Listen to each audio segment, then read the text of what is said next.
Hi all and welcome to this Diversity Day panel on the social entrepreneurship ecosystem in Africa. My name is Tatiana Lluent. I'm an assistant professor of strategy at ESMT Berlin, as well as the Volkswagen Group Junior Chair for Diversity in Organizations. And my research focuses on organizational features that affect inequality and diversity.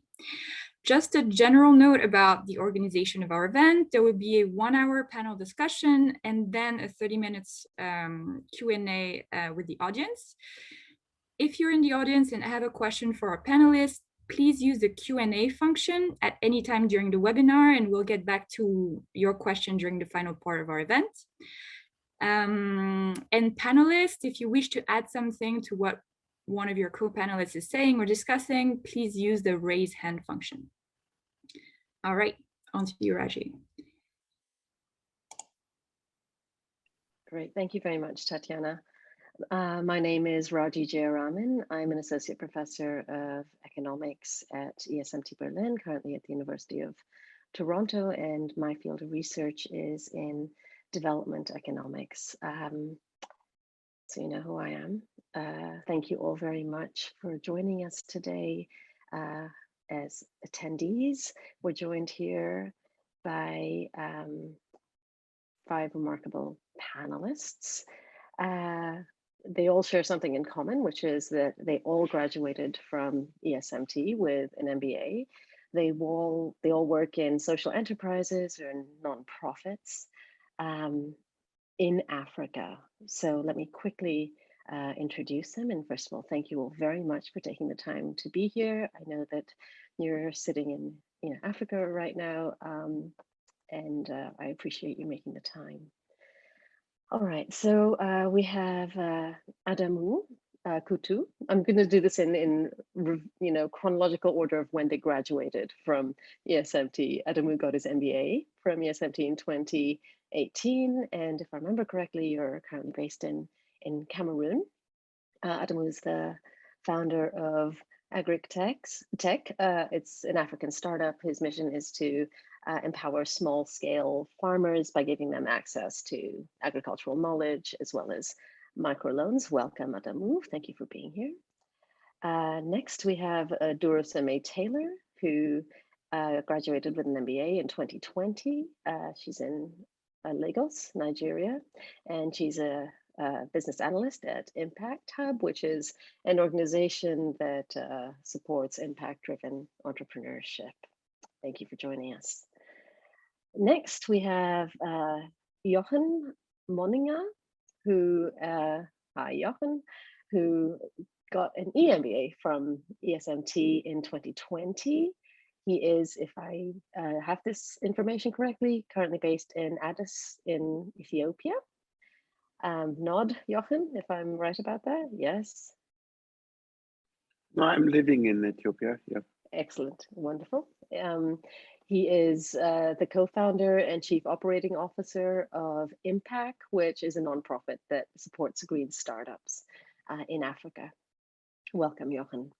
Next up, we have, in no particular order, because we have 2 people that graduated in the same year, we have Michael Tekabe, who had just recently graduated with an MBA in 2022. Have you graduated yet? I should ask that question, Michael. Officially, I think we got our diplomas after our RLF, but yes, okay. we are graduating. You and Julie have graduated, excellent. He's based in Nairobi, Kenya, and is currently a Responsible Leaders Fellow, which is this wonderful program that we have at ESMT. We're happy to talk about that later for those of you who are interested in it. And he's a head of strategy and operations at Kubik, which is a startup that makes building materials out of plastic waste, which we know is a massive problem globally as well as in Africa.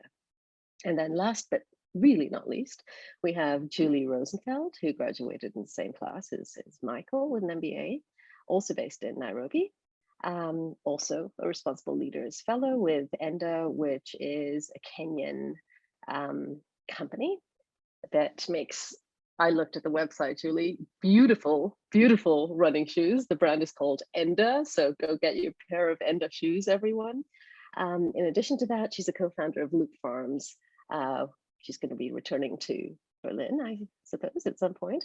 And it's a Berlin-based agricultural startup. So thank you all for being here. We really appreciate your time and your expertise. Let me kick this off by running by the first question. And what we'll do is we'll ask each of our panelists here a very pointed and deep question, and give them each a chance to talk a little bit about their experience as it pertains to both Africa as well as diversity and sustainability. Let me start with Adamou. So Adamou, I teach, among other things, I teach a course in development economics, and I often tell my students when we're talking about global poverty that if you really want to make a dent in poverty in the world, then the place you want to go is Africa, because it has the largest number of people living below the poverty line in the world. And the sector you want to work in is the agricultural sector, which is to this day, a major source of employment in the developing world, and Africa in particular. And Adamou, that's exactly what you do, right? You work in Africa in the agricultural sector, and you founded this social entrepreneurship, which works with farmers in Cameroon. Can you tell us a little bit about your company, Agrix Tech? It's a hard name to say, by the way, Agrix Tech, and what you do, how it helps farmers in Africa. Okay, thank you, Raji, for this question. I will try my best to let you understand clearly what we do. So I will start with the problem. So according to some data of the Ministry of Agriculture in Cameroon, each farming season, about 40% of small-scale farmers are not able to make decent profit from their farming activities. So whenever a farmer falls into that situation, that farmer will not be able to plant the next season or to feed his family the next season, or even worse, both. So our market research shows that the 3 biggest farming risk factors that leads those farmers to that situation are crop disease, poor farming practices, and access to funding. Many farmers are self-taught with limited formal training. They lack the tools, resources, and knowledge which are available to larger players. They struggle to afford higher quality seeds and inputs. So to solve this problem, at Agrix Tech, we developed an AI-based platform that delivers a professional agricultural advisory service to small-scale farmers in a format that is easily understandable to any farmers, regardless of their level of education or experience. We also provide to those farmers agricultural risk assessment certificates, which allow them to obtain agricultural loans from some local financial institution in Cameroon. So all of this contribute to remove the high stress that these farmers suffer, because for most of them, their farm is their only source of revenue. So by making their farming project more predictable and also more profitable, we contribute to help them have a decent life. So globally, this is what we do and what we aim to achieve. Fantastic, thank you so much. I mean, it's such an important thing, right? We talk a lot about technology and bringing technology to people that need it the most. And it seems like a fantastic application of the use of technology and information to solve a problem that affects the poorest among us. Tatiana, I didn't know, let's have you ask the next question. Yes, so Duroseme, so let's focus a little bit more on what your expertise lies. An issue that comes up often in social entrepreneurship, but also, for example, in international aid programs, is that the people most affected by the targeted issues are not involved or not enough in the process of identifying and building solution. What do you see as the main barrier to the inclusion of beneficiaries in developing solutions, and how do you make these processes and systems more participatory? And maybe you can start with your personal experience that is certainly relevant to the topic.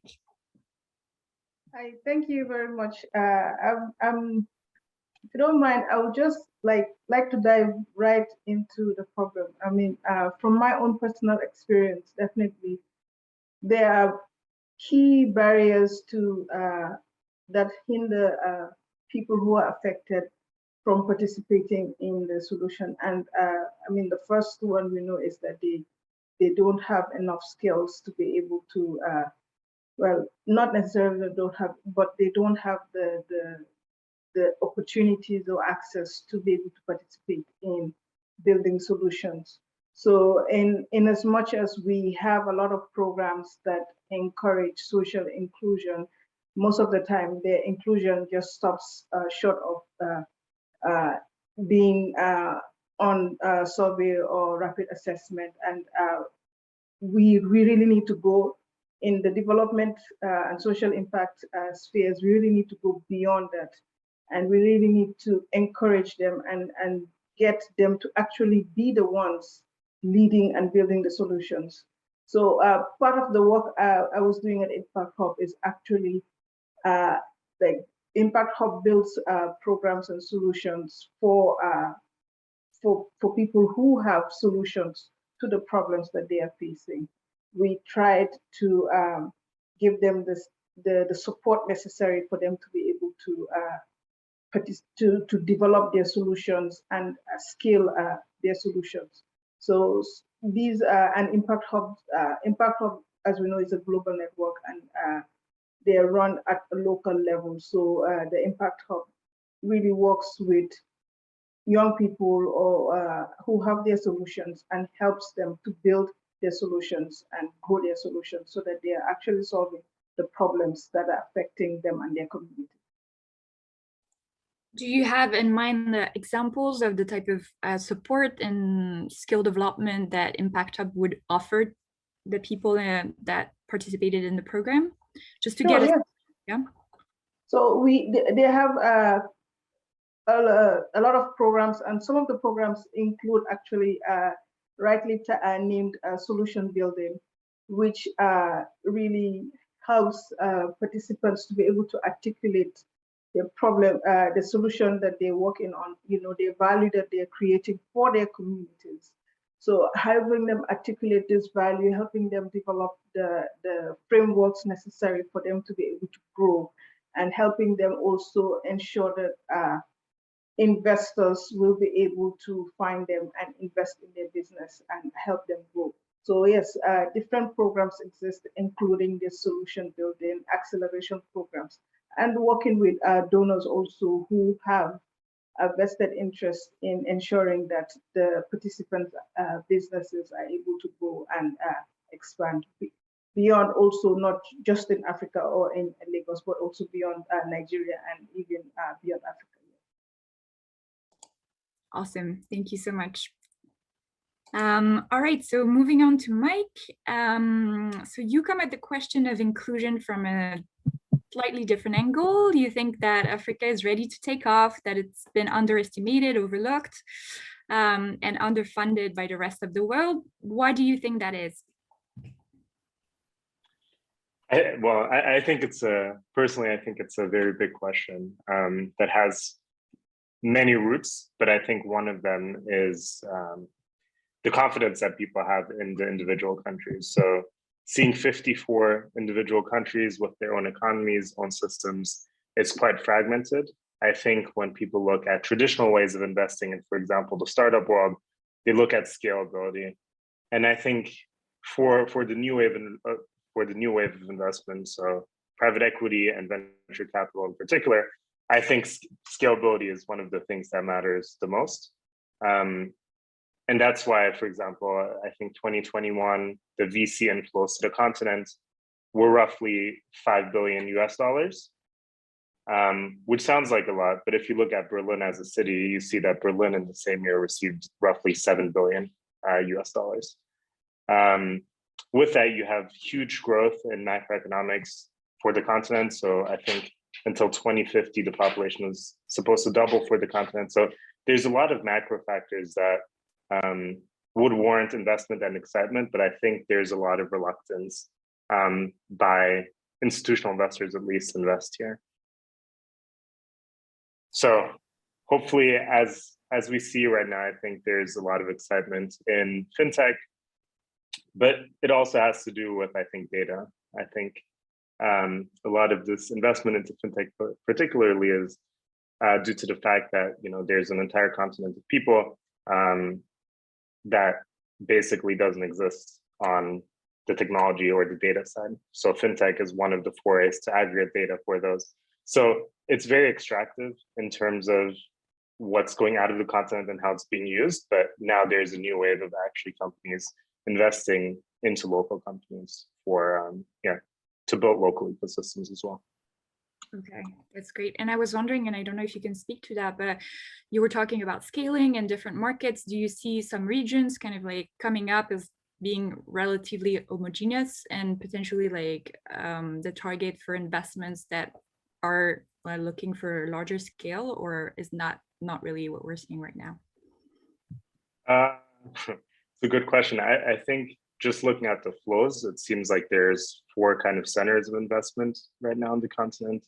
So that's Nigeria, Egypt, South Africa, and Kenya. So with that, I'm curious to see how that develops over the years too. Sounds great. Duroseme, did you want to add on to that, or? I think, like Michael says, it's really on point. One of the main reasons we saw fintech grow so much is because, you know, COVID actually made it very obvious that we cannot continue to ignore large swaths of our population, and obviously also the data. So yes, I have nothing to add to that. I just want to agree. Awesome. All right, a follow-up question for you, Michael. Zooming in and thinking about the work that you're doing now at Kubik, maybe you can present the venture a little bit more. And also, can you tell us about the challenges and opportunities in building a conscious approach towards dignity, equity, and inclusion at the organizational level? Yeah, sure. So at Kubik, in a nutshell, we take plastic waste and upcycle it into low carbon buildings that are then sold to wholesalers or commercial real estate developers as well. When it comes to actually looking at job creation and equity, and the most important part, I think the inclusion part, it's quite interesting to be at the forming stage of this. I've worked obviously on the corporate side where policies were dictated and kind of created, but thinking through it from the beginning, we're looking at our entire value chain. So from collection of waste, it's currently a very, very informal sector that is ripe with exploitation of workers too, when it comes to livable wages, when it comes to safety. So as we're building out our supply chain, we're thinking about ways and partnering with suppliers that, you know, put safety and equity and equitable pay to the forefront. With that, we're also looking to employ more women. The waste collection process in Ethiopia particularly, which is our launch market, is male dominated, which actually leaves a lot of, you know, the population out of the equation. And even internally, as we're building and gearing up towards production, we're thinking about ways to incorporate factory workers and to allow for more progressive, I guess, policies when it comes to maternity pay or equitable pay in particular. So it's going to be a challenge to, you know, do this in the right way, but we're putting it at the forefront as we build the company. That's amazing. Thank you. Thank you, Michael. Jochen, maybe we can pick up on a few of the themes that Michael mentioned. One is, you know, just the financing angle, whether it's fintech or not. what your company does is actually fund startups in Africa, green startups, which, you know, I guess Kubik that Michael works at would, I'm guessing, count as one of those green startups. Can you tell us a little bit about why you chose Africa? I mean, Michael talked about some of the challenges in working in Africa in terms of certainly the fragmentation. Why Africa? Well, first of all, Africa is a very interesting continent with a lot of different cultures. And I can say life is much more fun in Africa than in many other parts of the world. So that's why we chose Africa as a living host, not only for ourselves, but also families. So I have here 3 daughters in the teenager age. Also, they enjoy Addis Ababa. So I think that the perception is an issue. Africa is also not a poor continent. We have the fastest growing middle class worldwide. When you look to the capital cities, it's really incredible to see how economy and people and society is developing. So we have to look a little bit on perception and how it's structured. But of course, also the population growth that is often faster than the economic growth, and then basically takes us down again. So I'm working in Africa since 2005, so it's now nearly 20 years. So I've done quite a few different countries and different jobs. It is about 6-7 years back, I came to the field of company financing. Before that, I did infrastructure, I did NGO projects, renewable energy, road construction in the bush, agriculture, development of value chains and so on. But in 7 years or so, I think 2013 it started, nearly 10 years, I realized that if you work in the field of developing financing, so that means in the money stream, getting from Europe to Africa, in my case, there's a few things we can correct. Yeah? And the one thing is taking private sector as a target group and as a driver for change. So when I started that, I started with the concept of social business, very much aligned to Yunus in Bangladesh, to the Nobel Prize winner, saying let's do business without the personal eagerness of getting rich.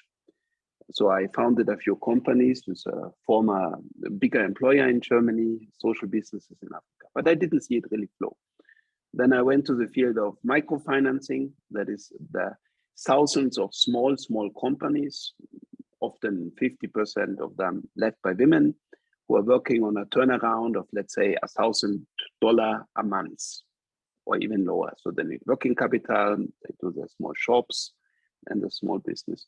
So it's a very interesting field. And actually in that field, a lot of funding went also from Western and American sides. And it's now a sector in Africa, I would say well structured, well funded. However, the distribution and access to remote areas in the field still have some shortcomings.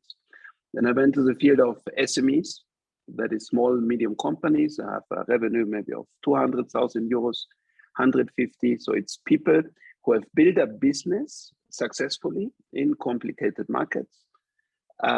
What they are lacking, so very nice and very good business people with a lot of business ideas, but they are not trained on growth, how can I say, on growth journeys. So when we leave university, including an EMBA, we always have been trained to use a big picture, how you get a company from point 1 to point 10. But if you build a business without being trained, you don't forcefully have that education. So the financial literacy, the managing by data, the focusing on profit centers, that's a skill which in my viewpoint is missing. So a lot of middle class in Africa and prevents companies getting from 200 to 1 million in revenue, and rather people are still surviving and still growing, but not extremely.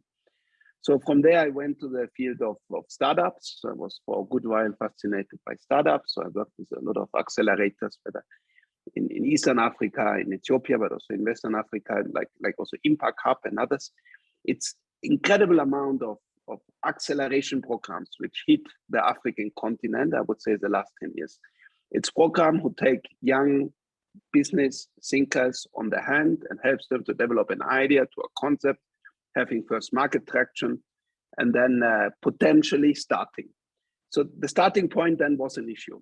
Like for the SMEs who don't have the skills of building growth plans, there is no financing available. And one of the speakers already said, we have 3 financial hubs in sub-Saharan Africa. It's Nigeria, Kenya, and Southern Africa or South Africa. All the other nations are a little bit underfunded. There's structural reasons for that, but more and more money is flowing into Africa. Also Ethiopia, the case where I'm living now, everyone complains there is no money, but actually if you look a little bit closer, there's quite some money investment interest into Europe. Also for the reason that in the Western world, or America and Europe, the interest rates were very low. People had money left over. There is first exits of unicorns in the African continent where people reinvest into the startup ecosystem.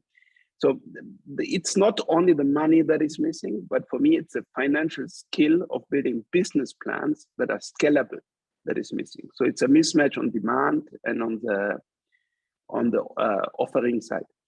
So currently, because I mean, if you work in the field of impact investing in Africa and you don't have a unicorn developed, so often you have different hats. So I'm also running a program where I work with export-oriented companies, for example, in Ethiopia in the textile sector.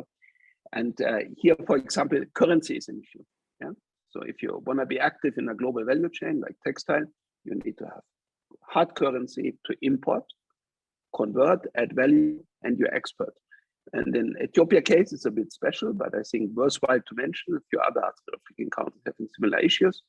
So you don't have dollars. And the dollar that is needed, that is there, the government is used to buy petrol, because that is the number one thing you need. Otherwise, your people stand up and you have a revolution. Or, of course, agriculture, also food and pharmacy. So, but there is no money for textile. In case of Ethiopia, if you manage to export something, for example, coffee, we are a coffee growing country, and you earn let's say $1,000 by your sales, the government immediately takes $800, also 80%, and converts it into local currency for you. So they takes the dollar from you. The $20, the $200, the 20% you still have. Now you want to buy something outside, let's say in Dubai, when you're in the textile, some buttons for your bags or some slippers for your trouser, you have to apply to the central bank to get access to your dollars. And now it depends your contacts or the added interest you are ready to pay and how fast you're gonna get the dollars available and indeed to do your purchase. So that's structural problems. And especially when you act in exporting, when you act in FDI, when you want to repatriate profits, when you invest from outside, in that case into Ethiopia, the issue of regulation and policy comes into play. So it's, in my opinion, not so much the willingness of the capital to invest into Africa, but also the demand side. So people are not able to formulate the kind of money they need, how the money should be structured, what are they able to offer in case money is provided. So that the scaling path is missing, and the second one is policy and regulation. I mean, it's only an Eastern African community, and many of you may know, it's Rwanda, Uganda, Kenya, Tanzania. You have your stable currency regime. And then in Western Africa, you have the CFA francs, which you also can trade. But then you have another 25 countries that have own central banks, and they have a real problem to put their economies and currency to the world market. So it's a complex picture, but I want to remove a little bit that image of poor Africa. I promise you, go to a capital in Africa, you have a hell of a life. Thank you. I mean, revelation of personal information now, which is that my second language was Swahili, so I can relate completely. Don't ask me to speak any. I don't speak any anymore, but I can relate completely to Africa being a fantastic place to grow up. I was wondering, Jochen, you said so many fascinating things. I was wondering if I can go back 1 second to Adamou to ask if you can relate to any of the things that Jochen said, being involved with small scale farmers in the context of, say, microloans. Can you relate to some of the things that he's saying regarding the barriers to invest? First of all, do you see money flowing in that you can access? Secondly, do you see some of the barriers that Jochen says exist on the demand side in terms of capacity to absorb these funds, either by companies like yours or by farmers that you interact with? Or finally, in terms of the regulatory aspects, do you find those crippling as well?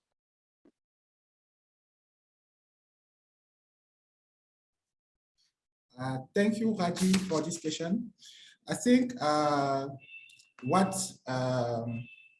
Jochen said is, he said a lot of true things. All of them were true, actually, according to me. So, but I want to, I think he emphasized his talk on the side of startup funding. That means company like mine who are looking for investment, big investment, or investment of some, I would say, a investment ticket which are of some amount. When we are talking of farmers, we have also the same problem. The same problem. For example, farmers, generally farmers, to grow their business, they need access to more capital in order to invest on things like tools, better tools, or better seeds and inputs that they are going to use in their farm in order to increase their yield.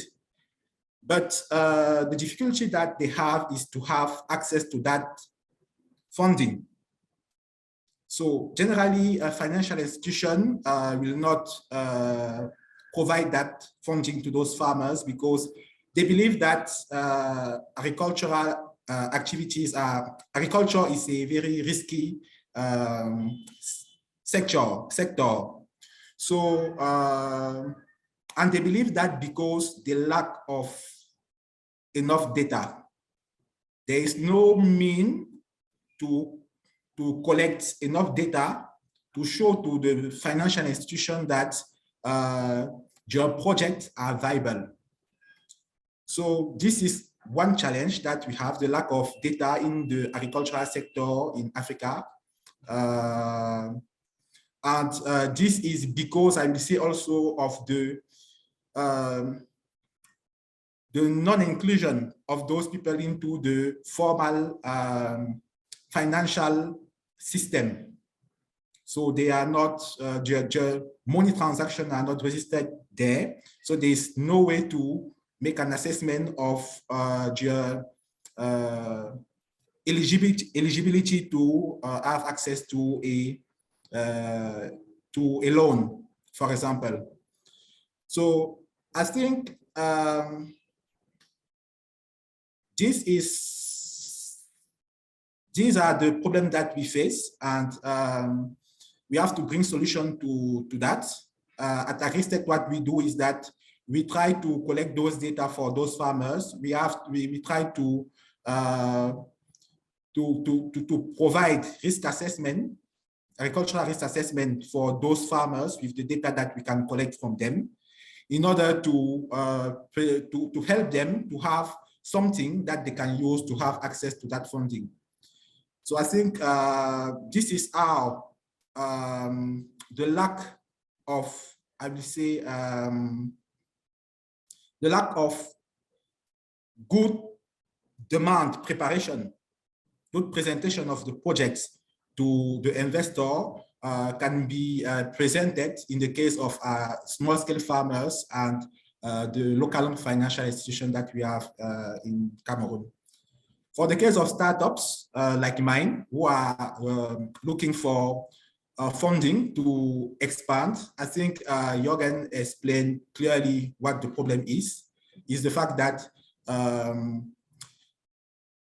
entrepreneurs have many good ideas. They have the will to accomplish great things, but sometimes they lack basic training that will help them to bootstrap their business and bring them to a certain level. And I think that something that I gained by coming to ESMT, by doing my MBA, is the fact that I learned some I will say, some things that I didn't know before. When I came to ESMT, I was already an entrepreneur. I have founded some startups.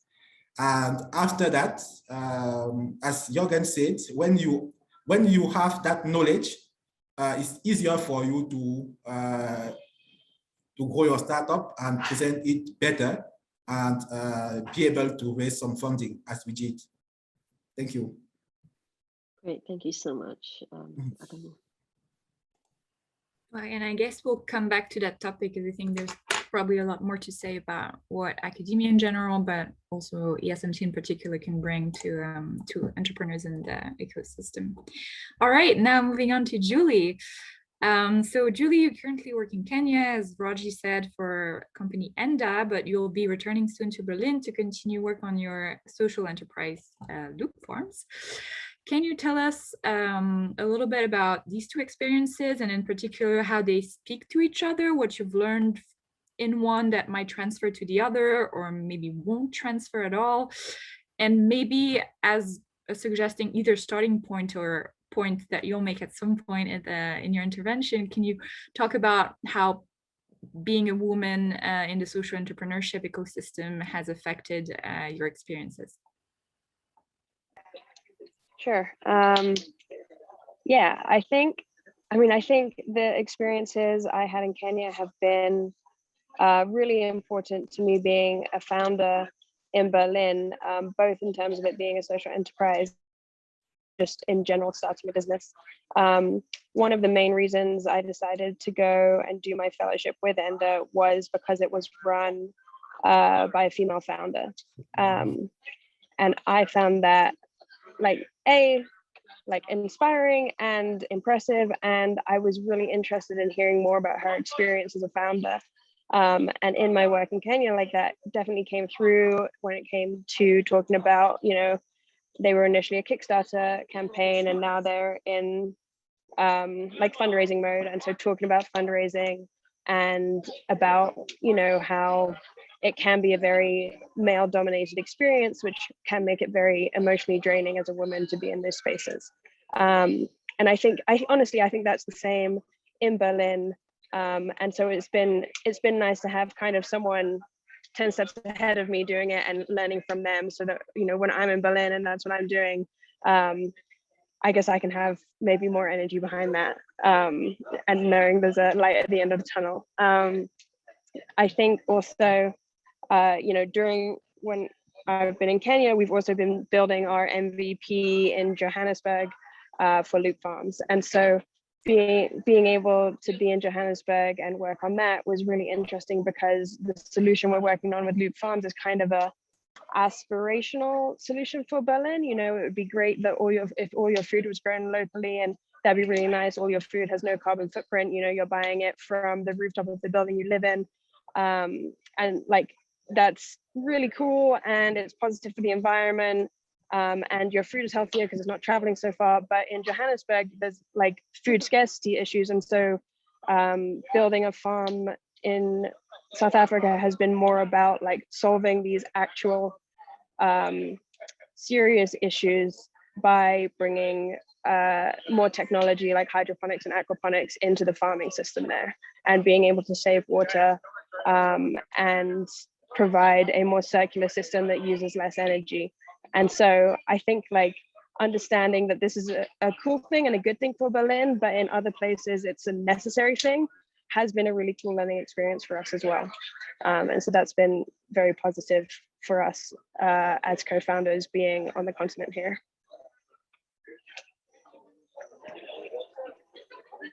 Makes a lot of sense. Thank you so much. Raji, do you want to keep going? Well, actually, I was wondering, we had a couple of questions in the audience, and one of them, which is an omission on our part, is that people would like to know not just where you work, but where you're from, and maybe just picking up on, the question of how your life paths have, or your identity, let me say that, have sort of guided the paths that you choose you've chosen, the career path that you've chosen. I think would be interesting for the audience as well. So Duroseme, would you like to start? Sorry, where are you from? I guess the audience, people in the audience. Sure. I'm from the Gambia. If you know the map of Africa, I'm somewhere where you say the tongue, probably. It's that little sliver of land right nested inside another country. So my path, I grew up wanting to be an engineer, and I did become an engineer. I studied and got my engineering degrees in Florida, and then it was right back to Africa, and then you work in Africa, and there's just everywhere you see, I like to say opportunities. There are opportunities in everything you see. I'm always dreaming about problems and solving them. So naturally, I became an entrepreneur. I founded not-for-profit, and then I decided I wanted to try a for-profit. And just like Amadou said, when you go into these things in your first attempt without the knowledge, everything is so chaotic. Everything is moving and happening so fast. You just don't know how how do you ensure success when things are changing. As you thought about a solution, it's changing again. The problem is changing. It's just so dynamic, the problems that we're working on in the not-for-profit and even in the for-profit on the continent. Sometimes they can just be really dynamic. So you really have to be thinking fast on your feet. And I think if I would say the one thing I got from ESMT is how do we apply some of these frameworks to ensure that the startup process is not so chaotic.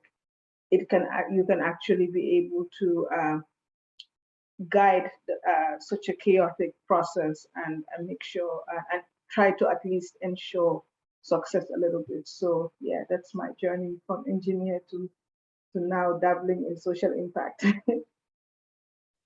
Do you think it takes a particular type of person to do anything that any person does, but does it take a particular type of person, and you use the word chaos, to be able to deal with the kind of, I hate to characterize Africa as chaotic, it's not what I mean to do, but does it actually, I mean all the these moving startup parts, process, I actually meant the startup process okay, is chaotic, yeah. Okay, so it does definitely take a particular type of person to embrace that kind of chaos that you see in entrepreneurship.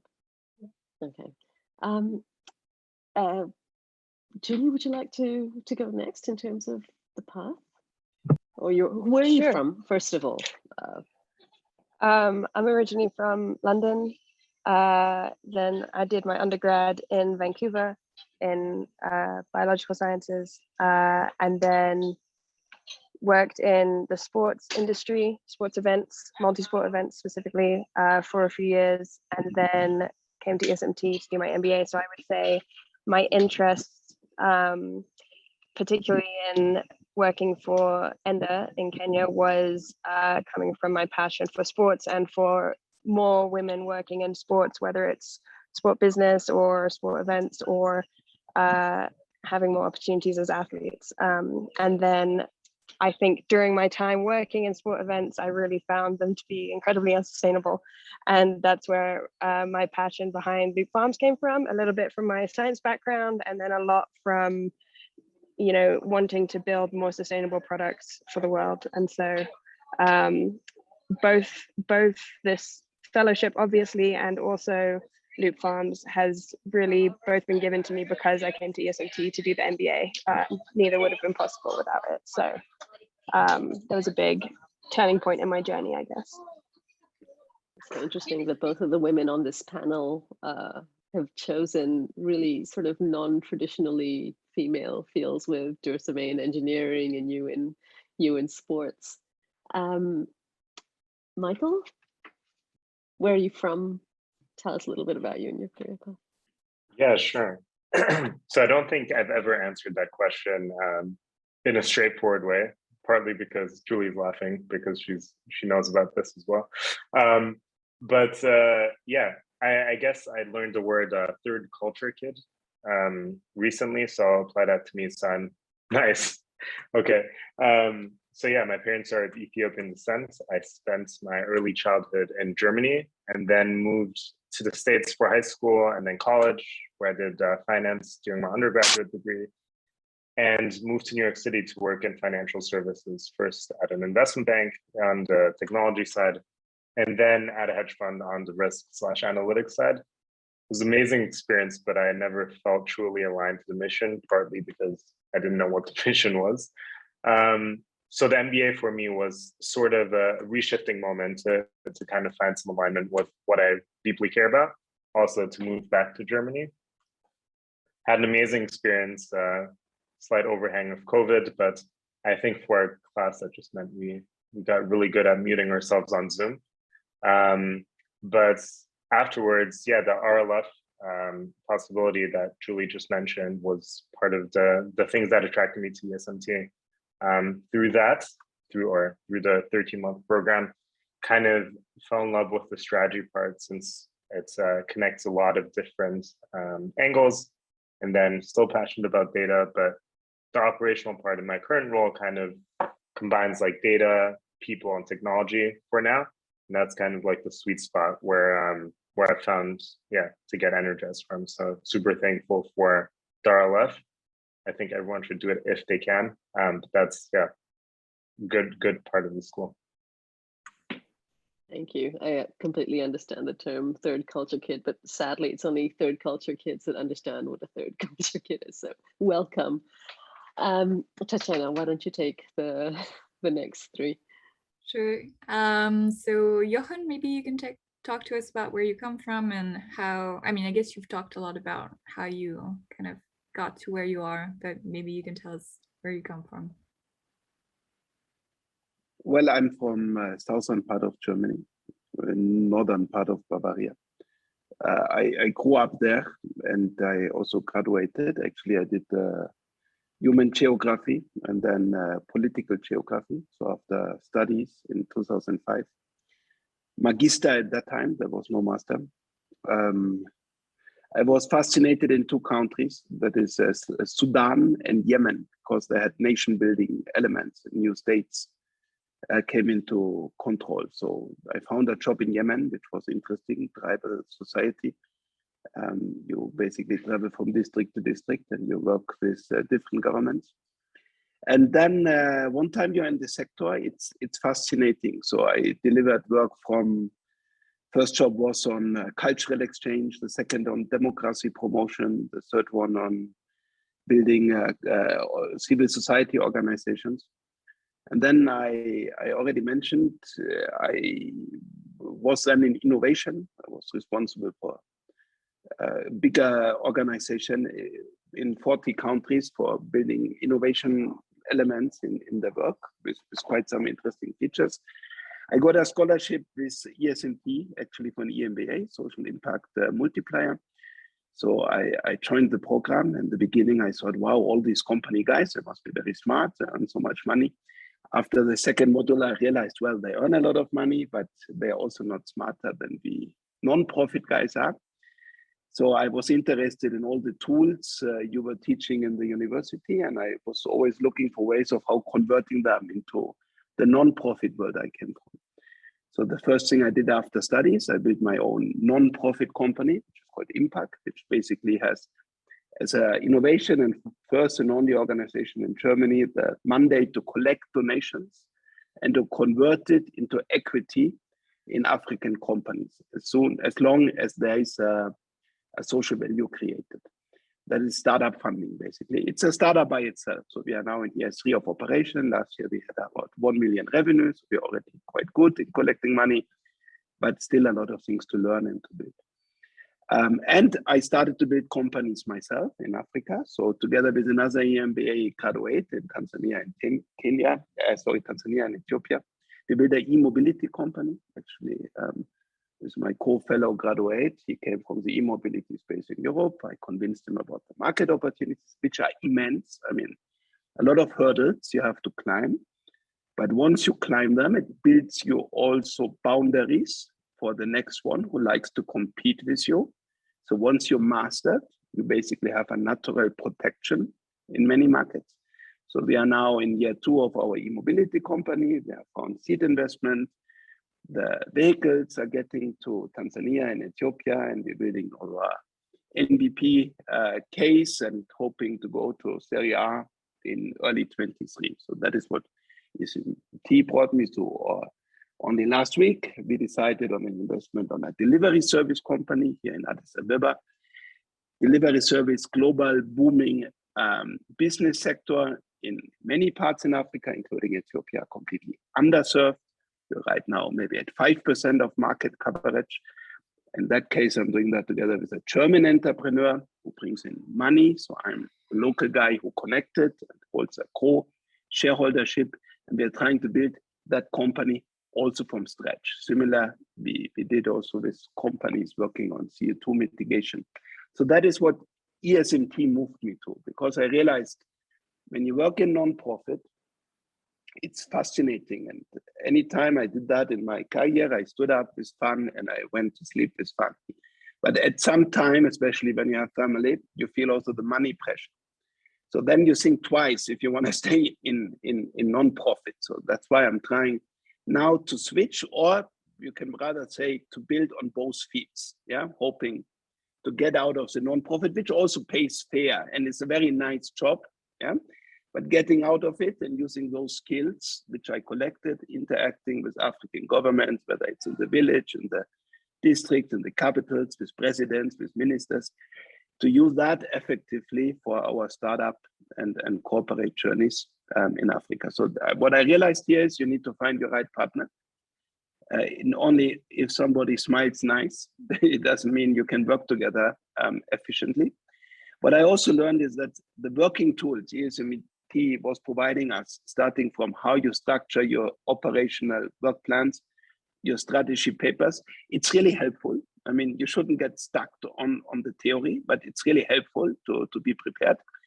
And what I'm also learning, like especially Ethiopia, and I wrote that on my intro, the demand is multiple higher than the offer in most of the market segments. So if you as an entrepreneur manage to offer a service or a product into the rapidly fast growing, let's say, urban markets in Africa, and the rural side is a little bit different, I accept, yeah? And you're able to offer your product or service, which you have to climb hurdles, and it's not easy, and regulations and so on. But then basically you can call the price you want to have, yeah, because competition is low and is manageable. So that's a journey I'm on right now. So now I have 43 years old, 20 years of non-profit. So let's see now the next 10 years where it moves to for-profit. And then I hope ESMT was a nice turning point in that career junction. Right, it sounds like it. It brought you at least one co-founder and some tools. So that's good.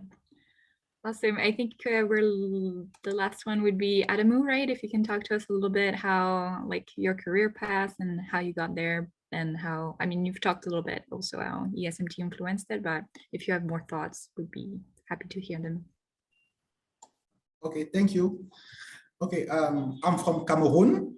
Cameroon, I think everybody knows that it's an African country. For those who doesn't know Cameroon, is the country with one of the best football team in Cameroon. You will see us at the World Cup this year. I'm Cameroonian. I grew up in Cameroon. During my childhood, I wanted to become an engineer, but my father always tell me that I will become a businessman because of the way that he used to see me behave. So finally, I graduated from an engineering school and I joined a telecommunication company. I worked there for 3 years and then I decided to quit and launch my own startup. So it's that period that I will say that I learned entrepreneurship by doing. I had a lot of failure and some small success, but I was not able to scale my businesses.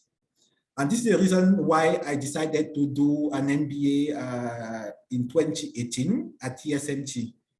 And I think that it was a very good decision because beside of the technical skills that I acquired at ESMT, I also learned a lot from the, I will say, the interaction that I had with people, with those groups that we create, study groups. So I also learned a lot of how to deal with different personalities.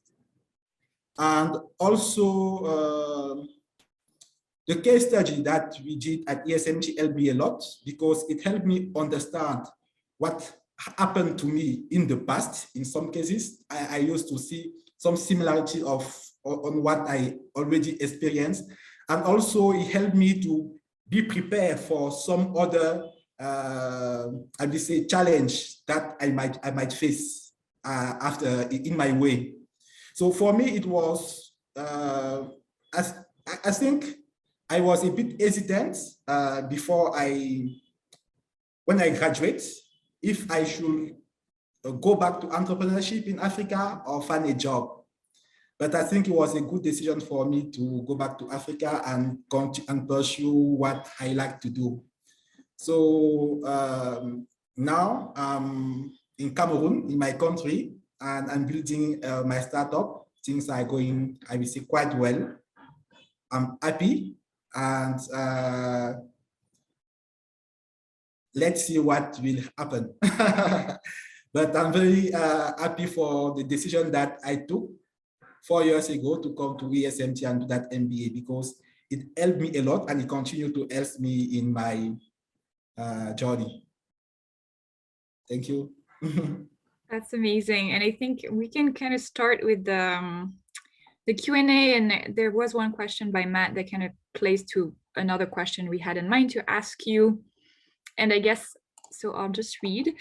He says, you would be eager to hear from the current and former students. How do you think ESMT can best understand the concept of diversity and meaningfully act to prioritize diversity moving forward?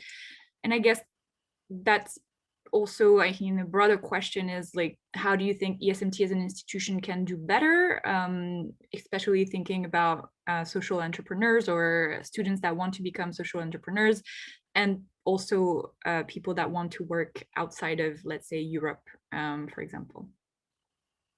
And I don't know who would want to take this one. Do I have a volunteer? You can unmute, raise your hand. Michael's hand is raised. Mike, go for it. Okay.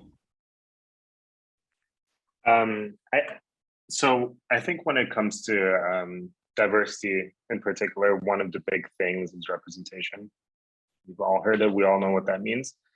I think one area where I think there's room for improvement, and it's not just ESMT, I think it's like an institutional / structural thing in education, I think, is representing and highlighting stories of African businesses or African founders, or having faculty from the African continent represented widely. I think for many students that can be the first touch points, since different backgrounds. I think where ESMT is doing a really good job is garnering and bringing together people from a lot of different places. So when it comes to that, I think it's fantastic. I think when it comes to the touch point, particularly the one-to-many relationship, I think if there was more representation in the faculty and case studies and materials, it would also expand people's horizons to, see the African continent as more than a continent, as to see its diversity, to hear its stories, to hear about the people, the continents, the companies, the success stories beyond famine, poverty, terrorism, and like all of the other trigger words that Africa is usually associated with. And yeah, I know ESMT is doing taking a more of a close look at that, but I think it goes beyond ESMT. I think it goes to academia, it goes to all institutions. So hope to see that change. It's a very good point, Michael, regarding representation, and I couldn't agree with you more. It's important that everyone and business schools in general, ESMT in particular, do better in terms of representation, both in terms of ethnicity as well as, you know, gender, sexual orientation, what, you know, along the different dimensions of diversity. One of the challenges, so let me maybe not, this is not meant to be a defense of ESMT, but maybe mention some things that ESMT has tried to do and where we really run up against challenges. So for example, we have a scholarship, we used to have a scholarship, I don't know whether it still exists, the Kofi Annan scholarship for students from Africa who would like to do an MBA in Africa. And there are two challenges that we had at the time when that scholarship was introduced. And maybe you guys can help us out here to improve.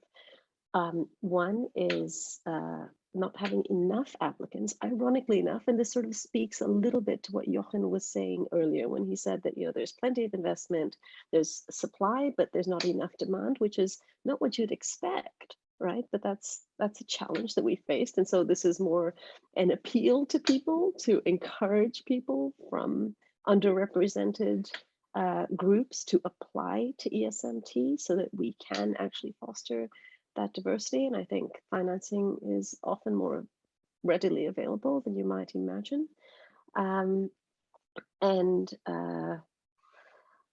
Yeah, I think it's somewhat, I'm not going to say it's easy to get representation in the student body, but perhaps easier than to get it on faculty, because there's a real bottleneck in terms of, again, supply and qualifications in faculty. But you're absolutely right. We need to do a better job in terms of representation. Thank you, Michael. Sorry, did you want to follow up on that?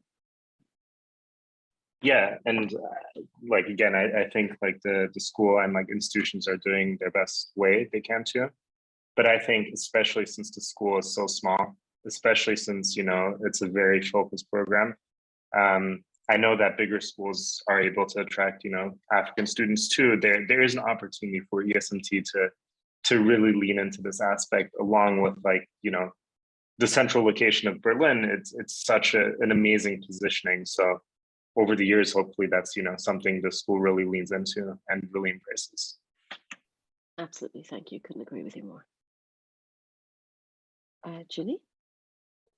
Yeah, I think one thing I would add also in terms of getting more diversity in academia is, and I know from experience that an MBA is not typically followed by a PhD, and therefore MBAs don't maybe typically go into academia.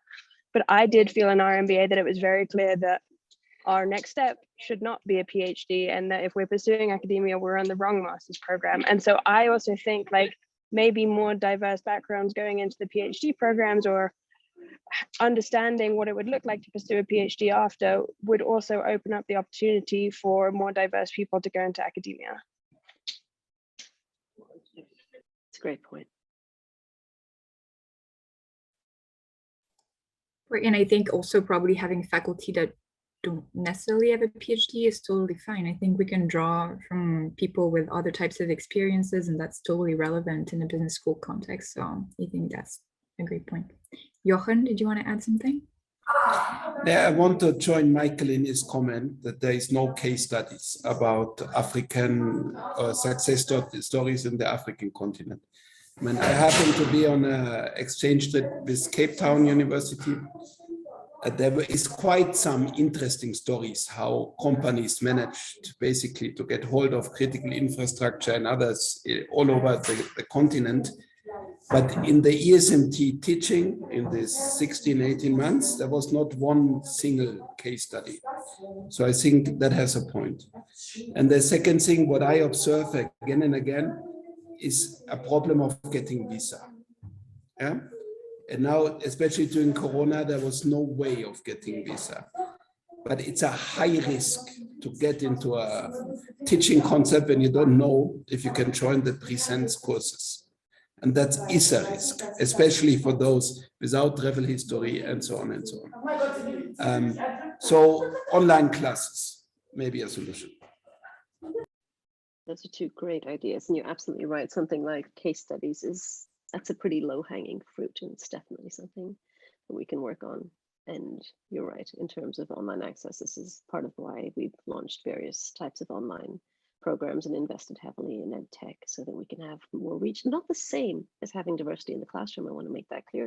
They're not substitutes, but absolutely, these are great ideas. Thank you. If no one has anything else to add to that, we do have a couple more questions. Let me take them in the order in which I see them here. Kibet has a question that is, let me read it out loud and maybe just broaden the scope of this question a little bit. Kibet's precise question is, and this was, I guess, addressed to Adamou originally, can farmers afford the loans? I find companies in, I guess, the agricultural space or in the microfinance case predatory. Let me actually reframe that question a little bit to make it a little broader. Maybe speaking more broadly to development, which is there are a lot of people not in my field in economics, but more in regional studies or sociology and anthropology that argue that people that come from the West, let me use that term broadly, should not be going to Africa and trying to figure out solutions for Africans. This is sort of related to Duroseme's point earlier as well regarding more representation of Africa's and homegrown solutions for issues that Africans face. Would any of you like to speak more broadly to that regarding whether people should be coming from the outside with solutions for Africa?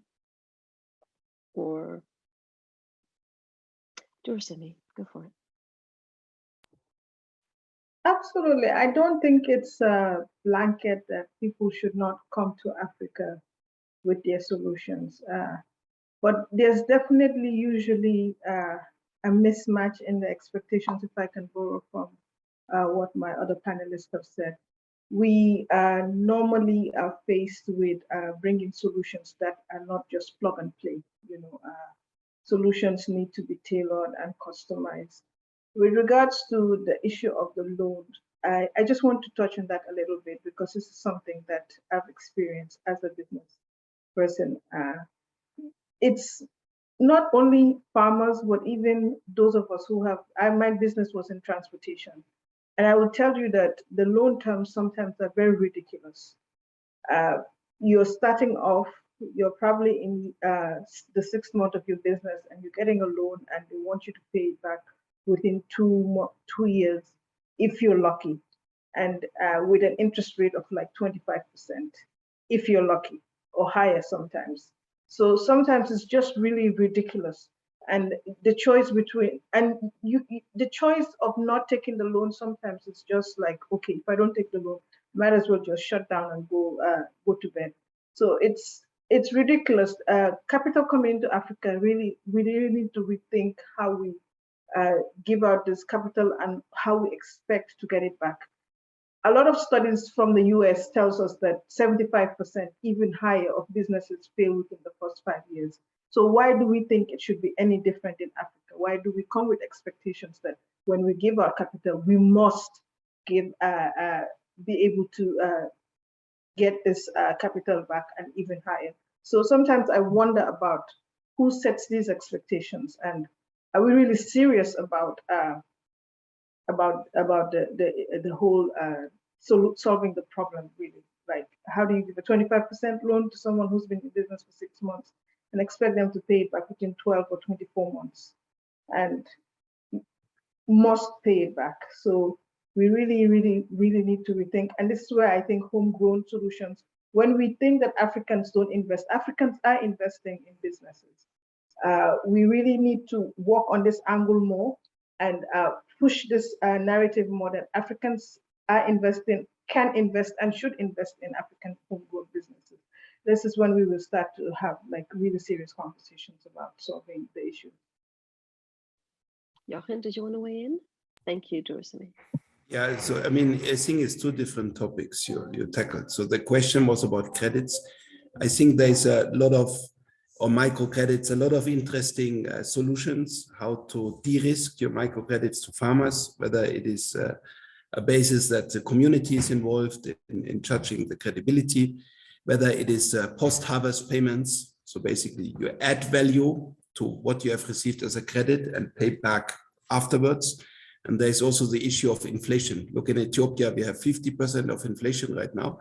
If you take an interest rate of 25%, you can still say you make money, yeah, by taking a loan, yeah, taking the 25% of interest. So there's also a lot of solutions in the micropayment system, especially getting out of Eastern Africa, which kind of disrupted that field. Yeah, but at the end of the day, of course, it's always risky to give loans to people without a credit history. But there are solutions, and you can read them in academia. The second point you're referring to, these homegrown solutions, we hear that a lot. And in general, I agree. We don't have to bring ideas from outside and put them on the head of people and ask them to do it. They have to develop it themselves. On the other hand, and also ESMT is teaching, that is innovation.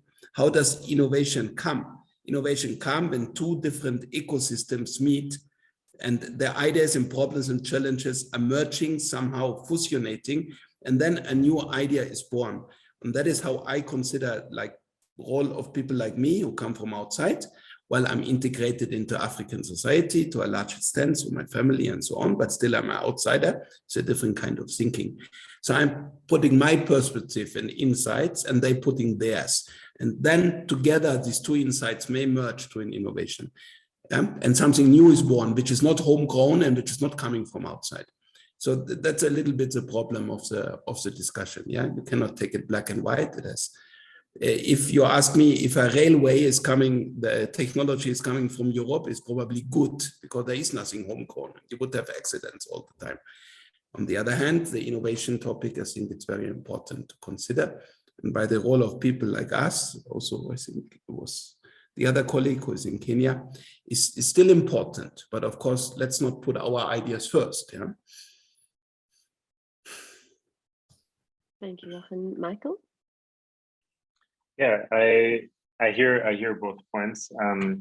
I think when it comes to like the foreign ideas coming into the country too, a lot of it has to do like with power dynamics and control later on too. So if an idea comes in and all of the value and all of the profits are extracted then by, you know, the foreign individual, I'll just say, and all low-level staff is staffed by local talent, for example, then, you know, that's obviously like exploitive too.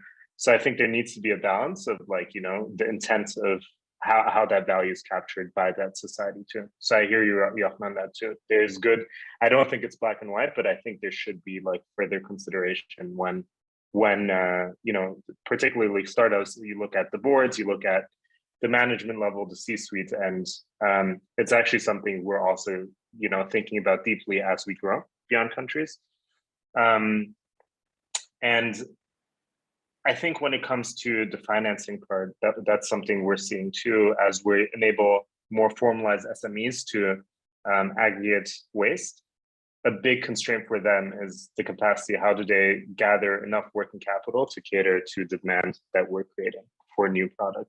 So I think for these novel ways that maybe traditional banking institutions are not used to, you know, providing financing for, even if it's, you know, a cash flow positive, unit economic positive business, but it doesn't fall into like a cookie cutter manufacturing or other traditional business, then I think, especially maybe you can resonate with this too. In Ethiopia, there's a lot of regulation that prevents, you know, banks from handing out loans in that case as well. So what we're seeing, and I actually spoke to Jochen a week ago on this topic as well, there are a lot of companies or institutions out there like GIZ and the MasterCard Foundation that really invest into job creation schemes. So that is also a potential revenue streams for these smaller SMEs to get access to working capital, to get access to concessional loans that help them grow. So I think, Duroseme, I agree with you, like maybe traditional banking institutions are failing in some aspect, but the disruption from like microfinancing institutions and bigger, I guess, organizations making up for that shortfall is also happening. So hopefully, as all these fintechs create data on people, there'll be some sort of more democratized ways of providing loans to small businesses and individuals.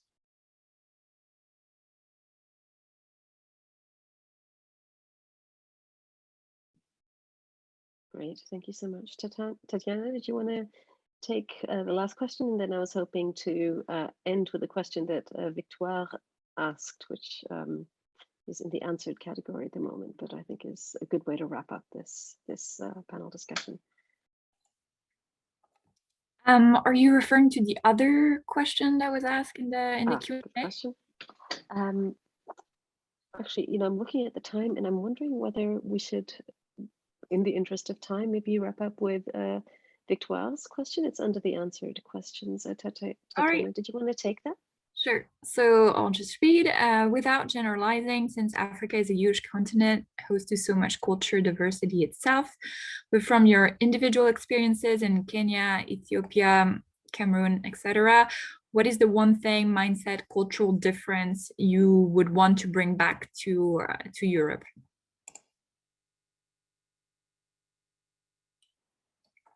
And maybe I'll start, I don't know, Julie, do you want to start or should I read your answer?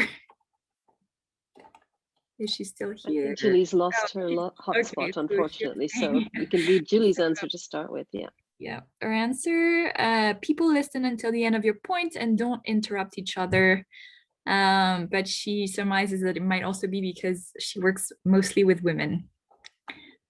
All right, does anyone want to answer maybe their one thing, mindset, cultural difference they might want to bring back to Europe?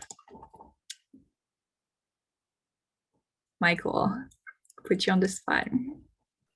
Sure. I think one thing you keep on hearing here, and it's a stereotype, but it's no hurry in Africa. So this idea of just going with the flow, you know, time, you know, it's a fluid thing. Just the agility, like the uncertainty of dealing with uncertain situations and being okay with that and still finding a way.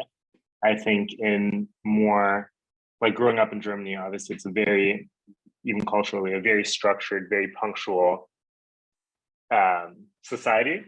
So I think bringing a little bit of spice into that and, you know, throwing some things into that system, it's exciting. And I think, just motivating people to work a bit different than they're used to. So excited to bring that back. Great. Jochen, a bit of wisdom from you. Well, I would say it's a long-term planning that in Europe, I think when you start working after university, you're supposed to sign up your pension retirement structure that we don't have in Africa or in many settings here. And I learned the difficult sides of it. So if you want to plan a holiday, which should happen in 2 months of time, that can be really difficult with some African cultures in my experience, because long-term planning is not the thing. But it has also the huge experience that you lose to be afraid of life. So you care what's going to happen tomorrow and after tomorrow. And even the very poor people can dance without being drunken. They can enjoy despite of their multiple worries of not exactly knowing what to eat tomorrow. So that's definitely a value I'm taking with me all the time since I encountered that, is not be afraid of what's coming. I mean, first of all, it's so far away. There is no use of being afraid of it. And secondly, managing to enjoy your current setting. Yeah. And I think that kind of value, when you grow up in large families and so on, that's something much more that goes into your personality, and which is a kind of lost by the structured way of teaching and how you should organize your life and what kind of protections you should have left and right. What we are taught in Europe.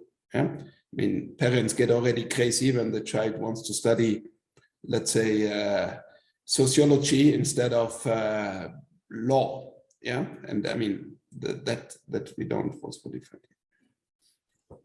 All right, awesome. Duroseme, do you want to talk to us about the one thing you take back? You're muted. So, yeah. I think I would have to agree with Joachim on the enjoy life today and worry about tomorrow when tomorrow comes. So yeah, that would be my takeaway or bring to you. Awesome. Adamou, do you want to close us off? Yes, I think that what Michael, Jochen, and Duroseme shared are true, but to be frank, I never thought about it. I always thought about what I can bring, what I can take from others, and I hope that during my time in Berlin, other people also succeed to take something from me. So I won't say I want to bring this thing, but I hope that I brought something. Thank you. Please, if I can add one point, so which became also clear during Corona for me again, the average age in Ethiopia is 17.5. In Germany is like 42.5, I believe. So people are very young. Society is very young. They're very open for anything of innovation, of ICT. It's a very young culture when you go to the street.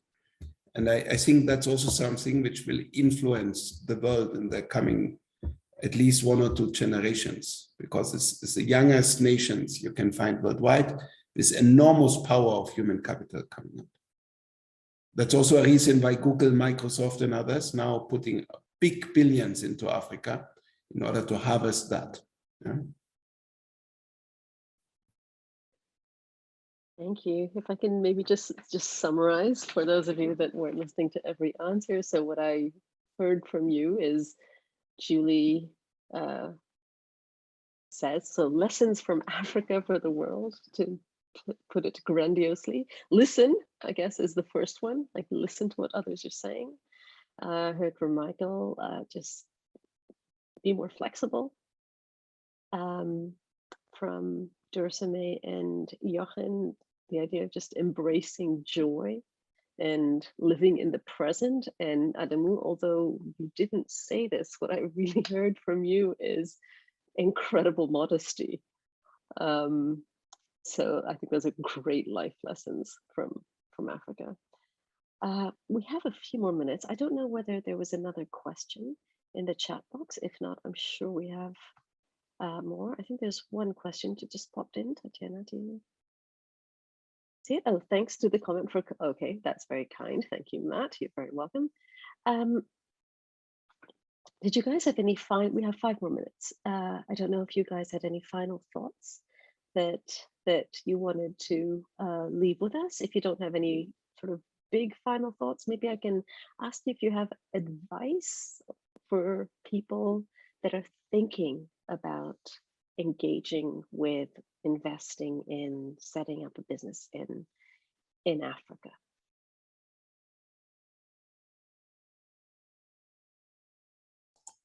Yeah, Michael, go ahead. I don't think you can do it from a distance. So it's all abstract. Book that ticket if you can. If not, do the RLF and just get here and see it for yourself. Doesn't matter east, west, north, south, where your interests are. I think getting the actual experience of landing on the continent, going into the country you're interested in or curious about, and making real life one-on-one experiences with real people, real businesses, just beats any case study, any academic paper, any article, anything you can read. So if you can, yeah, come to the continent.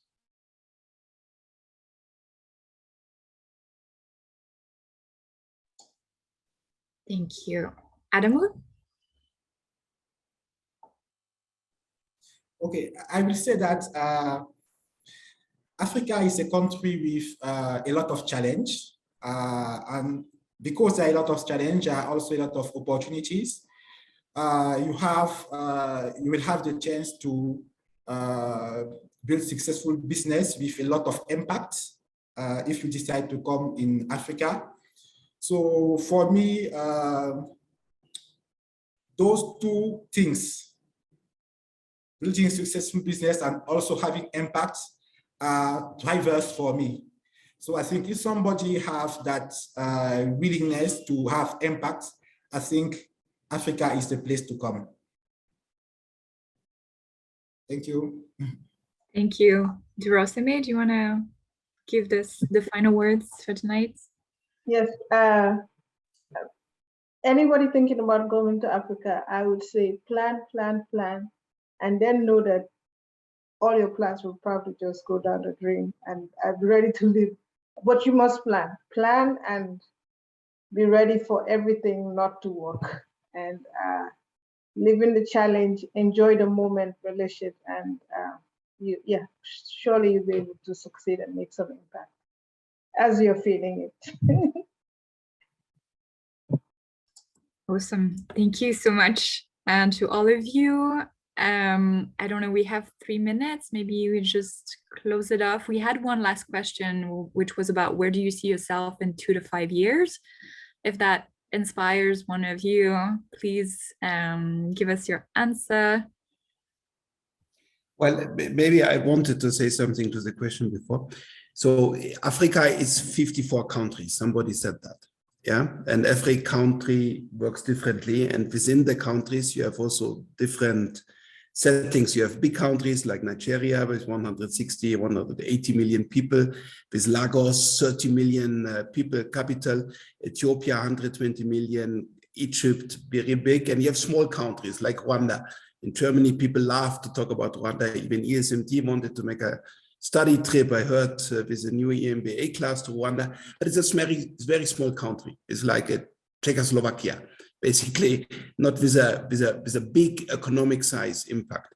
So if you decide to do business in Africa, think what kind of economy you're looking for. Do you look for local markets? Do you look for certain amount of climate space for exporting agriculture, for example? Look for regulations, yeah, and decide very clearly which area and sector and country you should focus on, what has the best match. So, but don't plan too much, because if you come here, anyway, things will be different, yeah? And then, as somebody said, I think Michael was, it take time, yeah? Don't rush. So the guy, we graduated in ESMT in April 20. My colleague decided to come in June 20. So it's now about 2 years we are running that startup with a seed investment, but still not post-revenue. So you need to bring a long willingness to travel in order to succeed. And that travel is longer than in many other economies, because the VCs are not standing in front of your door, because the regulations are difficult to break, yeah? Often no policies are available. You are new to the country and settlement, yeah? Being white in a black world is as difficult as being black in a white world, yeah? So you have to overcome this kind of elements. But if you decide to come, and I think I have not seen many who went back as a loser, most actually come as and leave as a winner, or stay as a winner. So it's a journey I can encourage. That's a great sentence with which to conclude this panel. Exactly on time. Let me thank you all very much again. And thanks also to Karen especially, and Fabian for organizing this session in the background. Thank you all very much.